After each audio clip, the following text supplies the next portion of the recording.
কি খাইবা কথা কও কথা না করলে না খানা পাইবা না চুলটি ঠিক করো খাইতেই আবার শরম পায়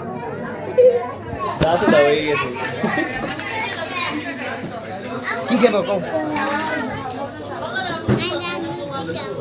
হ্যাঁ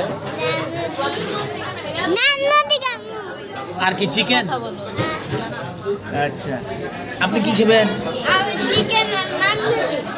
এই মুরব্বি দাঁতের ফাঁক দিয়ে তো বাড়িয়ে যাবো গা সবাই সরম পাইছে হ্যাঁ তাহলে আর কি লগে সালাদ দিব না